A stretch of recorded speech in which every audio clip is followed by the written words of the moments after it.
Greetings, VFI News supporters and anyone else watching this report. It's been another eventful week here in Israel with a renewal of rocket attacks from the Houthis in Yemen and a trip this past week to Washington by Prime Minister Netanyahu, while the old issue of Haredi youth being drafted into the IDF once again making headlines. Meanwhile, Hamas continues to make absurd demands while the IDF continues to systematically dismantle their tunnel systems, weapon stockpiles, and other terrorist infrastructure. All that and much more is just ahead on this week's edition of VFI News from Israel.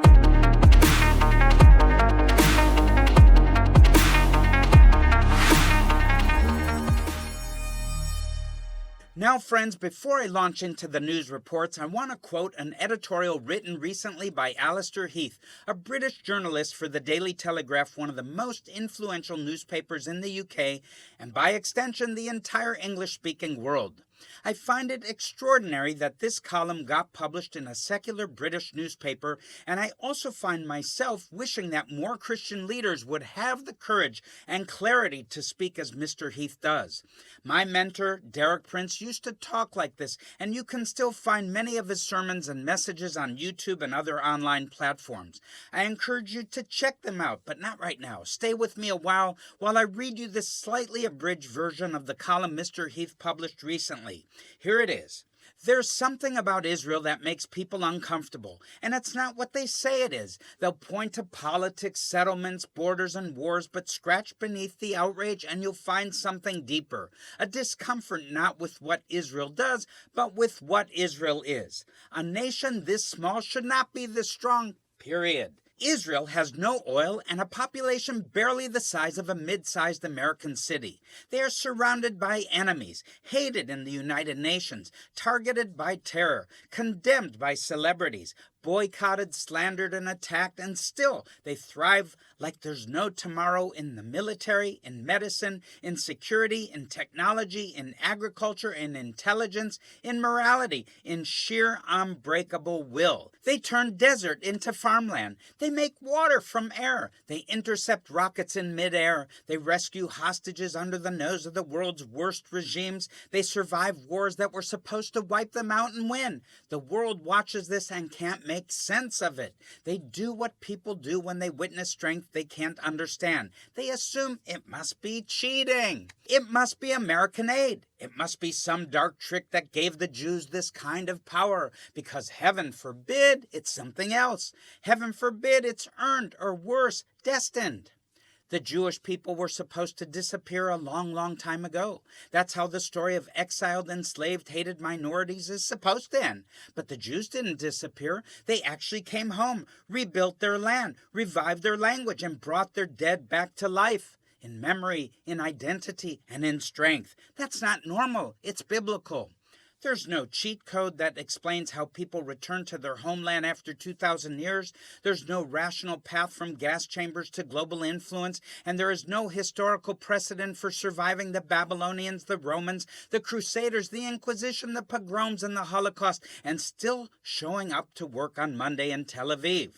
Israel doesn't make sense unless you believe in something beyond the math. This is what drives the world crazy. Because if Israel is real, if this is improbable, ancient, hated nation is somehow still chosen, protected, and thriving, then maybe God isn't a myth after all. Maybe he's still in the story. Maybe evil doesn't get the last word. Maybe the Jews are not just a people, but a testimony. That's what they can't stand, because once you admit that Israel's survival isn't just impressive, but divine, everything changes. Your moral compass has to reset. Your assumptions about history, power, and justice collapse. You realize you're not watching the end of an empire. You're witnessing the beginning of something eternal. So they deny it and rage against it because it's easier to call a miracle cheating than to face the possibility that God keeps his promises and he's keeping them still, unquote.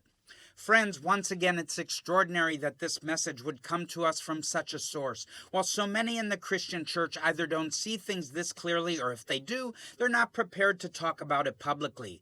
But you can't always pick your heroes, so I'm asking everyone watching this to go find this column by Alistair Heath online and share it with everyone in your circle of influence, including your family, your pastor, your elected officials, etc. Share this video while you're at it and subscribe to this channel and give a thumbs up, and write me once in a while to info@visionforisrael.com. Now, with that very important public service announcement out of the way, let's dive into the news, because it looks like an old problem is coming back to the surface. I'm talking about the Houthis in Yemen, who were very quiet for the past few weeks, but over the weekend, they seem to have decided to start up again. Israelis were awakened last Monday morning by alerts on our phones saying an attack was imminent and we needed to get ready to enter the protected spaces once again. Whew. One of our staff members was out on the front porch of his apartment standing next to the door, which leads down into the protected space for his building, and preparing to enter it when he saw the incoming missile streaking across the sky. A moment later, he saw the interception, and then burning fragments of the missile began falling to the earth. That's how he knew the missile had been intercepted, even before the update came over the IDF Homefront Command app on his phone. That's how fast it all happens.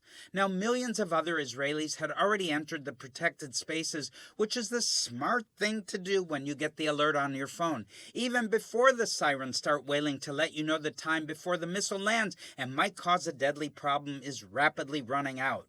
Now, this missile came in the middle of the night, so most Israelis were in their homes when the alert came and had the protected spaces in their homes to run to. But sometimes an alert comes in the middle of the day when people are out walking their dog or going to the grocery store, or sometimes children are at a soccer practice or some other outdoor activity. At times like that, they're unlikely to be close enough to the protected space in their home, office, or school to get there in time. And that's why here at Vision for Israel, we've worked tirelessly over the last several years to install portable bomb safety shelters weighing 30 tons each at bus stops and other public venues. These shelters we've placed have saved lives in this war, and we believe they will be needed for many more years to come. So please watch this short video about these bomb safety shelters. Shalom, everybody. So we're here in Bat Yam, where one missile did all this damage that you see all around me. An 800-meter field of debris and destruction due to one Iranian missile that fell just days ago here. 9 people are confirmed dead. Who knows how many are actually wounded and seriously wounded. But look at just the destruction behind and all around. And here is why a bomb shelter in a building is so important. Follow me.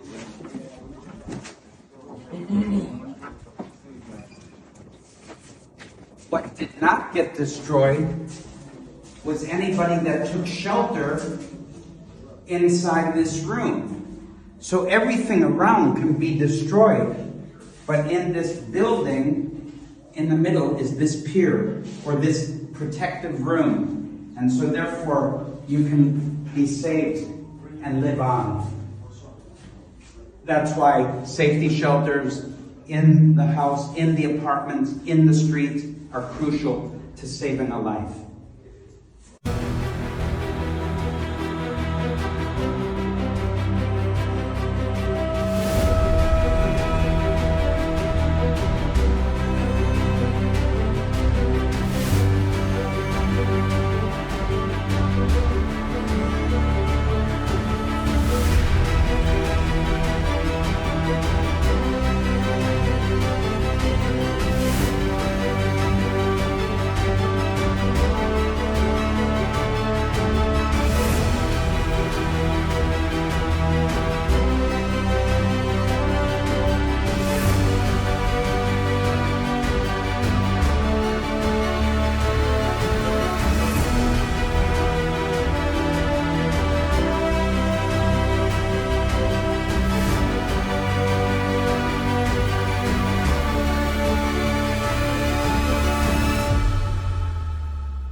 Vision for Israel has been installing bomb safety shelters since actually around the fall of 2021.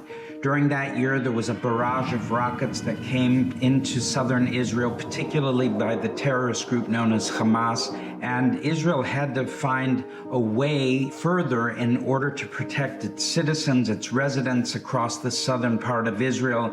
And so we sprung into action. We felt like this was a project that we had a personal invitation to fulfill.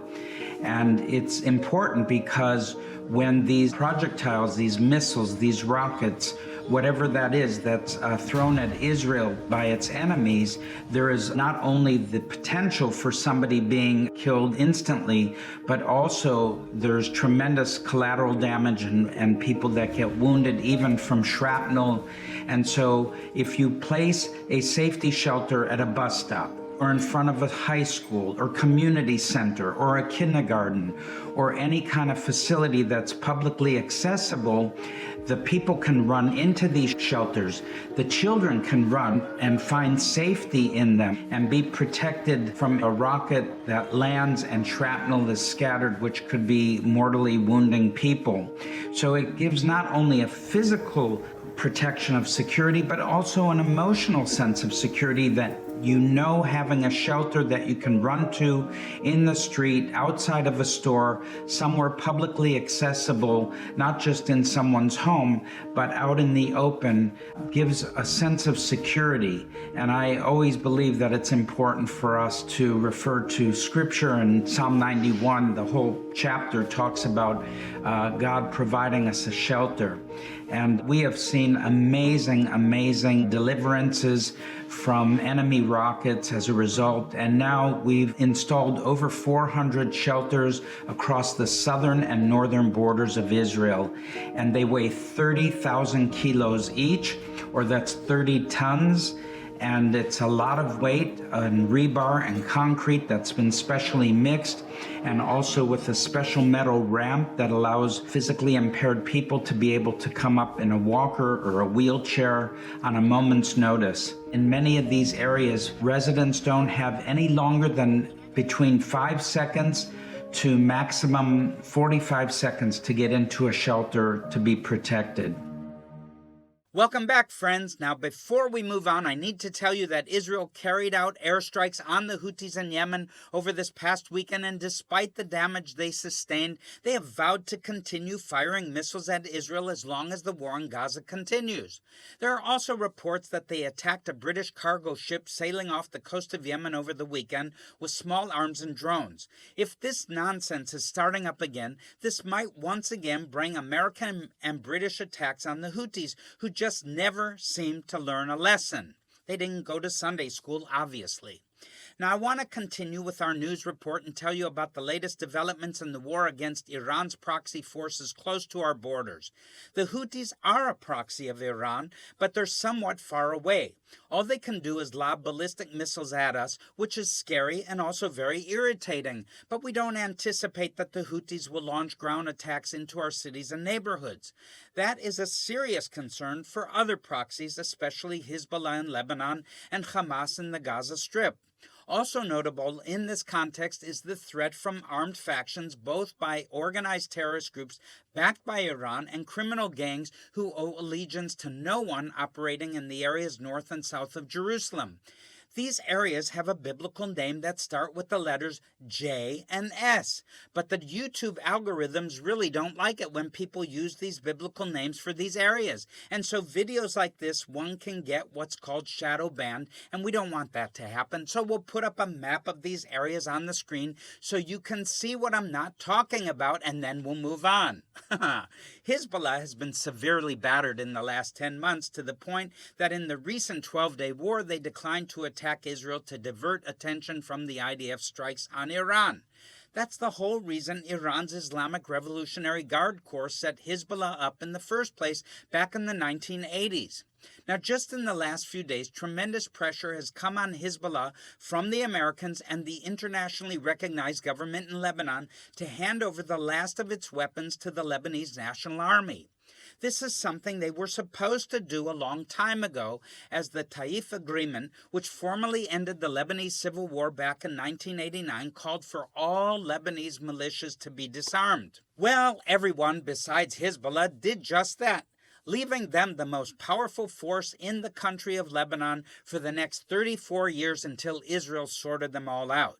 Starting with the beeper attacks of September 2024 and continuing with the series of spectacularly successful airstrikes on their missile launchers, weapon stockpiles, and the senior leadership of the organization, the IDF completely shredded Hezbollah's military power. Then came a ground incursion into southern Lebanon, which resulted in the destruction of dozens of Hezbollah attack tunnels, bunkers, and other infrastructure, which they'd prepared with the intent of carrying out an attack into the Galilee region, very similar to what Hamas carried out on Gaza border communities on October 7, 2023. Tens of millions of dollars worth of weapons, ammunition, and military equipment that Hezbollah had stored in these forward operating bases were captured in this process, by the way, and we haven't heard much about that lately. I wonder what happened to all that stuff, but for sure Hezbollah lost access to it, and that was a big problem for them because no more supplies were coming to them from Iran. That's because when the Assad regime fell in Syria and the al-Jolani regime replaced it, one of the first things that happened was the pipeline of money, weapons, narcotics, and other contraband running from Iran through Syrian territory to Hezbollah in Lebanon was cut off. Wow, it sounds so mind-boggling. Well, over the subsequent months, the Lebanese National Army started asserting itself against Hezbollah as it never had before. Talk about core strength. While Israel continued to eliminate one Hezbollah leader after another in airstrikes that have now become so routine they barely even get reported on the media. Hezbollah is a fraction of what it once was, and it's getting weaker by the day, and now the time has come for it to finally disarm completely. Boom. The U.S. position, which has been made clear in private meetings and leaked, probably intentionally, to the media, is that Hezbollah can either do this the easy way or the hard way. If they take the easy way and hand over their remaining stockpiles of weapons and equipment to the Lebanese National Army, they'll be allowed to continue existing as a regular political party. But if they don't do that, then it'll be the hard way, and that means what's left of their stockpiles will be obliterated by the IDF, inevitably resulting in much more loss of life among Hezbollah's ranks, and the group will become permanently outlawed in Lebanon even for political purposes. I'd like that idea better. Hezbollah's Secretary General, Naim Kasam, is outraged to find himself in this situation. He gave a speech on Sunday in which he said, "This threat will not make us accept surrender. How can you expect us not to stand firm while the Israeli enemy continues its aggression? We will not be part of legitimizing the occupation in Lebanon and the region. We will not accept normalization with Israel." Well, later in the speech, he declared that America's equation, asking us to choose between being killed or surrender, does not concern us, and we will cling to our rights. Good luck, buddy. To switch briefly to commentary mode, Naim Kasam is an old man who has lived his whole life with the idea that there is an existential threat coming from Israel against everything that he understands and is comfortable with. He can say he's clinging to his rights, but the truth is he's actually clinging to his illusions and his narrative, which were based on lies and falsehoods to begin with. However, it's almost impossible for someone who has been living in a state of delusion for so long to accept that the way to solve the problem is by him changing his attitude, not in Israel ceasing to exist, which is never going to happen, my friends. I'm not as old as Naim Kasam, but I've been around for a while, and so I have something to say to the younger people in Lebanon, including even young people who might be part of Hezbollah at this moment. I also want to talk to the younger people in Syria, Saudi Arabia, Egypt, Turkey, Iran, and also here in Israel. I also want to talk to young people on university campuses in Western countries who are marching against Israel because they sincerely believe that Israel is the root of so many problems and they think it'll make this world a better place to oppose it. Guys, it's like Alistair Heath said in that column I quoted at the beginning. Israel is not what's wrong with this world. Israel is what's right with this world, and it's tangible, observable proof of the only hope that anyone in this world has for a better future. You young people don't have to make the same mistake that old men like Naim Kasam made and spend your whole lives raging against the God described in the Bible. He created this universe and everything in it, including you and me. His plans and purposes for this world that he created, which he has made hopelessly clear to us in the pages of the Bible, will come to pass. You and I can't do anything to stop it, but he has invited us to be part of making it all happen. In other words, every single human being walking this earth's surface right now has a choice between trying to tell God what to do and getting involved in what God is doing.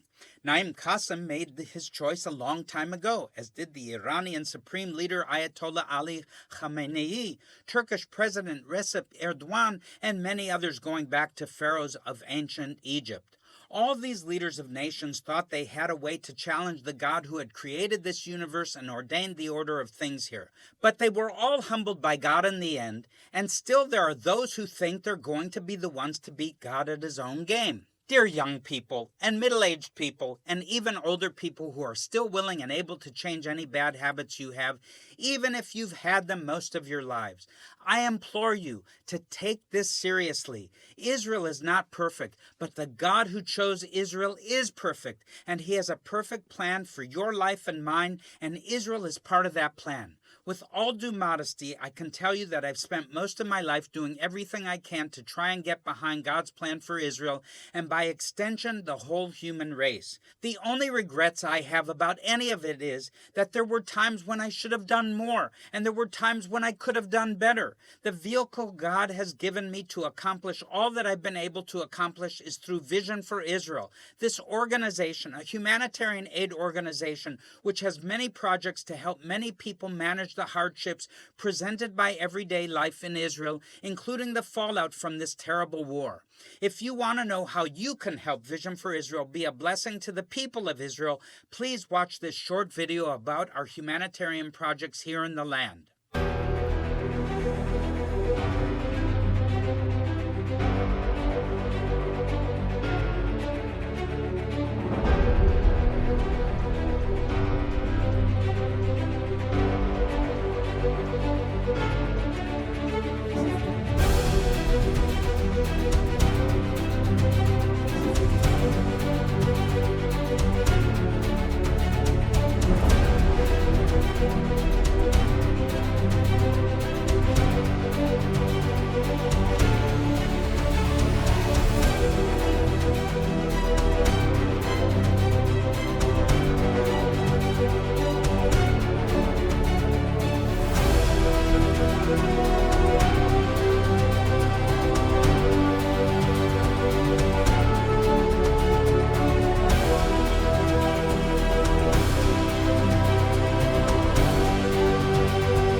We all know that since October 7th, 2023, Israel has faced really tremendous challenges, not only because of the death and destruction that happened along the southern border of Israel in many of our communities, but also across the northern border, to where at one point we had over 100,000 Israeli residents and citizens, both Jews and Arabs alike, who had to evacuate their homes. So it's been a very multi-layered challenge in order to meet the needs of the people of Israel. And that's where Vision for Israel has come to the forefront, networking together across the country with as many others as possible in order to meet the needs of people. And this is all from both security concerns to safety concerns to welfare concerns to even to the children who have lost their education and schooling.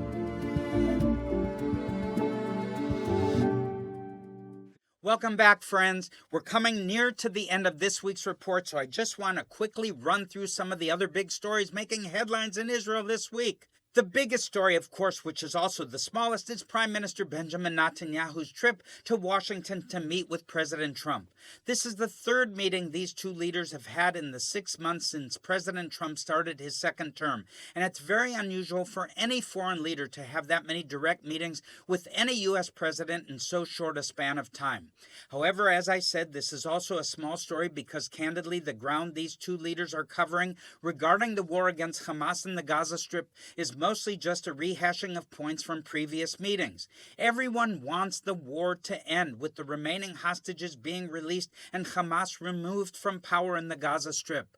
Hamas, perhaps unsurprisingly, is refusing to be pushed aside, but they're also continuing to be ground down by the IDF's Operation Gideon's Chariots, a parallel effort by Israel to provide humanitarian aid to Gazan residents without giving Hamas an opportunity to be involved, is being managed by the American-based NGO Gaza Humanitarian Foundation, or GHF. Now, this organization has come under withering criticism from the UN and other NGOs who are obviously very embarrassed to see someone succeeding where they failed so miserably. I also suspect the UN, or United Nothings, has a soft spot in its heart for Hamas and hates to see GHF succeeding in taking away one of their few remaining pillars of control over the Gazan population. I can't conclusively prove that's what's motivating the UN to oppose the GHF so strongly, but that's what I suspect. In any case, Hamas has also physically attacked GHF workers, both Palestinians and Americans, and this situation shows no signs of de-escalating, despite the ongoing negotiations meant to achieve a long-term ceasefire. Those efforts are proceeding along similar lines to what has happened in the past, and I don't even want to waste any time going over the details because, candidly, I don't think there's any point. Hamas are a bunch of liars, and they're delusional and evil. The bottom line is that Hamas is not ready to release the hostages, which is the only way this war is ever going to end. Another situation which Israelis are watching closely this week is a flare-up of the perennial standoff between the governing coalition in the Knesset and the ultra-Orthodox community over the issue of young Haredi men being drafted or not into the IDF like everyone else already does. If you're a regular viewer of this channel, you probably know the basic outlines of this issue, but let me briefly describe them in case there's someone who doesn't know. The IDF, Israel's military, drafts all 18-year-old men and women for a term of service. This is the baseline principle, but there are some exceptions. Males from the Druze community are drafted, but females are not.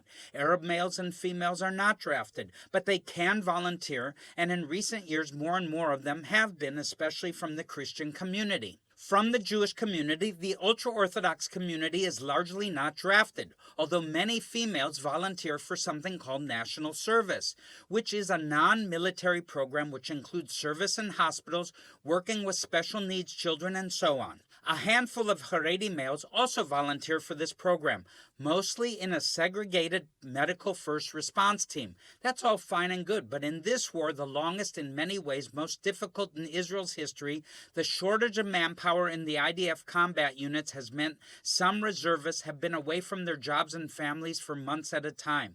That wouldn't be an issue if the ultra-Orthodox males were being drafted into the IDF like the rest of the Jewish young men, and everyone knows it. This issue has been with us for a very long time, and I don't believe it will be resolved anytime soon. But I also don't believe it can remain unresolved much longer, and if you pray for Israel, this is a very good issue to be praying into. Now we're out of time for this report, but I want to continue the tradition of ending with some good news. So here it is. Following the success of the campaign against Iran's proxies, culminating in the 12-day war against Iran itself, there are strong indications that Aliyah to Israel is about to surge along with the economy. There is a great deal of talk about the expansion of the Abrahamic Accords and enormous new investments in Israel's economy. It will take a while, and ordinary people will continue needing help for some time, but the long-term demographic and economic prospects for Israel look very good. So on that note, I'm Barry Segal, who made Aliyah in 1981, and this has been another great edition of VFI News from Israel. God bless you and shalom. Pray for the peace of Jerusalem. They shall prosper that love thee.